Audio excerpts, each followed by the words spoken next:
from the second and third round of that draft making their debuts this year. Now, so before we hop into this year's draft, I got another question from, it's actually going back a little bit here. Jacob Larson, the defenseman for the Ducks. He hasn't seen a lot of time. He's only seen 4 games. He was kind of highly touted coming in. Do you feel like he still has the same amount of potential he did when he was drafted 27th overall in 2015, or do you kind of feel like it just didn't work out? No. Listen, Swedish defenseman, especially playing in Europe, you gotta be a little kind of patient with them. I know they're you look at the Swedish Hockey League. It's probably the third best league in the world behind the KHL and the NHL. So they always favor the older guys there. At the same time, we see defensemen, all quality defensemen, when they make the first jump into the NHL or the AHL, it always takes a little bit for them to develop. But no, listen, he was never going to be the franchise guy. He was never going to be the guy that you say, this guy is going to be my 25, 27-minute-a-night guy. He's going to be a Norris candidate every year. And when you consider how deep and strong the 2015 draft was, where he was slotted, yes, okay, Brandon Carlo was picked after him, and he's in the NHL playing top 4 minutes. You could play that game with any draft. If you look at the Ducks situation, the Ducks always had really quality defensemen in their system and also at the NHL level. Obviously, I think now when you look at what happened in the postseason, how they got some age back there, and they might want to start focusing on maybe infusing some of these young guys. I think you got to give them another chance, at least another year or two, because plus, a full year in the AHL is always good. It never hurts. Well, that makes sense. I think that people were just concerned here just because he was passed over for other guys like Pettersson came up, Walensky came up. So everyone's kind of wondering, hey, where's Larson? Like, everyone was looking for him to come up to the Ducks organization after he played those 4 games in 2016. But it's good to hear you think he still has something left and give him some more time. Yeah, absolutely. And like I said, listen, if you draft a 5th or 6th defenseman with the 27th overall pick, and if I recall correctly, I think that the Ducks that year went to the conference finals, didn't they, in 2015? Or did they? I forgot. Yeah, I believe so. Yeah, they had the 27th pick in that draft, so they would have went far. Yeah. Yeah. So when you finish that well in the standings, and then you go and you draft a guy, and he turns out to be a 5th or 6th defenseman that maybe plays 17 to 18 minutes a night, it's still not bad. You want these guys to definitely develop into a quality NHLer. Doesn't have to be that top pairing guy. I think, unfortunately, because of how strong that draft class was, he's always going to be looked at as, okay, well, like, how does he compare to the likes of Travis Dermott and, like I said, Brandon Carlo with the Bruins, other defensemen that were taken after him that might be doing better than he did in the AHL and making their NHL debuts and kind of sticking with the team. So, but even like I said, it doesn't hurt to give him a year or two to marinate down in the minors. And like I said, even if other guys pass him, it's not the worst thing in the world because it just gives him more time to work on whatever issues he has. Yeah, and quickly talking about, it's a little bit about a current Ducks prospect in Josh Mahura, but more of the situation that happened to him. I mean, he missed pretty much his entire draft season due to an injury. Yep.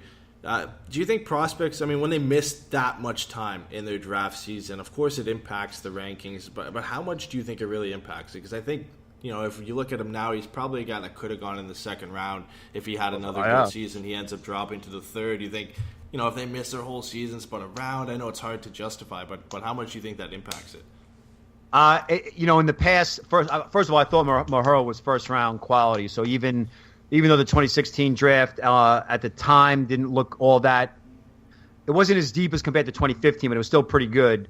I thought that without the knee injury, I thought he would have been a guy that you would have considered to be in the lower part of the first round, especially when you look at other defensemen that went late, well, middle to late of the first round, early second round of that draft. So we've seen teams. I think it happened to Brett Connolly in 2010, where he missed a bunch of time. I think he only played like 10 games, and Tampa went out and rolled the dice and took him anyway. You look at also, I think it was Alex Galchenyuk. I mean, he went, he missed on practically his entire season, and he was third overall in 2012. So I don't think it really matters. Look at Nolan Patrick was another guy. He missed. I think I tweeted it out last year that if you look at all the players who were picked first overall that missed, 35 games or more, the names weren't that great. It was Gord Kluzak, who had his injury issues, Yakupov, who had his issues. So, go figure, Patrick goes out and plays almost a full season with the Flyers. So I think it depends on the severity of the injury. It depends on the kid's resume.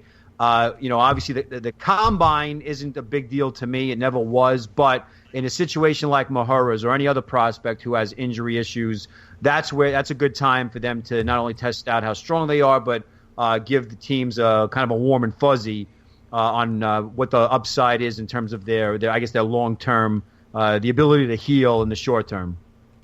So getting on over to this year's draft, everyone's talking about falling for Dahlin, Rasmus Dahlin, but we got to talk about the guy you have slated as your number one, Andrei Svechnikov. What makes him so much more special, or is it just that close? Or you just like his game more? I know they play two different positions. He's a power forward scorer, but what makes him so special? You put him first overall. All right. Well, first of all, it's basically neck and neck. I know some people want to say that it's Dahlin and everybody else. I'm the only guy. I think I'm really the only guy that's publicly gone out and ranked Svechnikov ahead of Dahlin. It's not clickbait. It's not to get attention to myself. I've been watching Svechnikov since he was about 15. I don't know if you guys remember in 2016, the Russia had a U18 program, kind of like our NTDP, and they all pissed hot for whatever, some meldonium, some like stimulant that they're saying was like a caffeine type thing, but they got banned from the U18 Worlds. So at the last minute, it was in Grand Forks in North Dakota. At the last minute, Russia had to kind of like scurry together a team to send there, and they sent the majority of their U17s, but Svechnikov went there, and he was only 16, and he was playing against, you name it, all the big names, Casey Middlestat, and what have you, and he had a great tournament as a 16-year-old. So that kind of like set the tone, like, man, this kid's special. He's a lot better than his brother, who was a first-round pick for the Red Wings in 15. And then he wins Rookie of the Year in the USHL. He had the highest goal-scoring ratio, goal-scoring goals per game, by a 16-year-old in the history of the UHL, except for one guy, Thomas Vanek, who did it when he was 16. And then he goes to the OHL, and he has the highest 5-on-5 goal total for a first-year draft eligible based on his at even strength, based on his time on ice in like 30 years. It was crazy. So he's almost a goal a game. Yeah, I mean, he was on pace. If he played the full season, remember, he missed time because I guess he broke his hand, and he also played at the World Juniors. If he played a full season, which is 68 games, he would have scored 50 even strength goals. So, so you're looking at a guy that would have scored about 70 goals in his pre-draft year as a 17-year-old in the OHL, which many regard as the... Now, when you stack up those numbers against who had similar production or in terms of goals, there isn't anybody. That includes McDavid, Kane, Taylor Hall, Nathan McKinnon, Tyler Seguin, all the major junior guys, all three leagues, Dub, Q, and OHL. It was like one of the greatest goal-scoring seasons in the history of major junior since... like the late 80s, because Mario Lemieux, I think, one year scored like 140 goals, so no one's going to beat that. Yeah. But so all these things considered, I always wondered, why are people not paying more attention to what this kid is doing? I know Dahlin has the YouTube clips, and he's a flashy guy, and defensemen don't Dahlin don't come around all that often. The other thing is, you look at the history of the league. You look at the history of the Hart Trophy winners. You look at the history of the Ross winners. You look at the history of the Richard winners. And you look at the history of the Norris winners. Most defensemen, the majority of defensemen that are the better defensemen in the league, they're not top three picks. You got two exceptions in Doughty and Hedman. And are those guys generational? I would venture to say no, they're really not. Generational to me is a guy like Lidstrom or Ray Bourque or Doug Harvey, who were winning Norris trophies every year, first team All NHL, and also getting a lot of Hart Trophy votes. So I just don't see Dahlin fitting into that category just yet. It's a lot of pressure to put on a kid to call him that generational, once-in-a-lifetime prospect. I mean, so on the same time, you look at all the forwards who win the Harts and Rosses and Richards, they're all top three picks. I mean, you go down the list. You look at the MVP race this year. You look at the Ross race this year. 8 out of the top 10 goal scorers were either picked first or second overall. So... Yes, I used to think that you build from the net out, right? You start with the goalie and you get the puck-moving defensemen, the shutdown guys, and then you could just put whatever forwards you want. but we're not seeing that anymore now. The league has changed. You can't even sneeze on a guy without being called for a penalty. So I think that if you want to be that dominant team, you're going to need two top forwards. And you look at Chicago, they had Taves and they had Kane, both very high picks. The best defenseman, Duncan Keith, was a second-round pick. You look at Nashville, Forsberg and Johansson, very high picks. Obviously, Johansson with the Blue Jackets, but who's their best defenseman? Well, their two best defensemen, Roman Josi and PK Subban, they were not first-round picks. So obviously, Victor Hedman's a little bit of the exception. Same thing with the Kings with Doughty. But again, what I always tell people when it comes to my ranking of Svechnikov, it's going to be like Malkin and Ovechkin in 04, or Stamkos and Doughty in 08, or Tavares and Hedman in 09. After about a month or maybe 3 months of their rookie years, no one's going to be talking about what number they were drafted. These guys are going to win a ton of awards. I lean more towards the forward nowadays. Just it seems like the way the league's trending. Do you think Buffalo would make a mistake if they don't pick him and they pick Dahlin? From a PR mistake, they'll burn the building down. But no, they won't be. Now listen, you already got Jack Eichel, you already got Casey Middlestad. He's proven he could play wing and center, and then you got Alex Nylander, who was a high pick, and he's a goal scoring winger. So yeah, I guess you could say they're building two powerhouse lines, but we've seen that too many cooks in the kitchen thing doesn't really work out. Look at what the Oilers try to do. Look what Russia did at the Olympics all those years before this year, where they always had all this hype, these firepower on every single line. It just didn't work out. And plus the fact that they haven't had a franchise defenseman since Phil Housley, some 30 some odd years ago. So no, they need Dahlin. Like, he is going to be the first overall pick. They'd be stupid not to take him. But if they really like Svechnikov, then trade down. You know what I mean? Like, trade down and like maybe there'll be like a Mike Ditka out there to pull a Ricky Williams and like trade a whole draft for one pick. I mean, but no, I think Svechnikov going second overall is perfectly fine. I think even if he goes third overall is perfectly fine. This is Dahlin's draft. He deserves it. You look at everything that he's done, quite historic, and I'm just looking forward to watching him play in the league. Yeah, and let's just we've talked about Dahlin, we've talked about Svechnikov, so we've got the top two essentially off the board. I mean, it would be surprising to see anybody else go in one of those two slots. So let's just kind of venture through what you have here as your top 10 on your ranked on top 500. It moves into Filip Zadina, who would, if it ended up working out, that would be Montreal at third. Do you think he's essentially the next best guy after those guys? Yeah, absolutely. So let's talk about him a bit and what kind of makes him so special. Well, he's been my number 3, literally. My 1, 2, and 3 has not changed from the time that I did my watch list in July.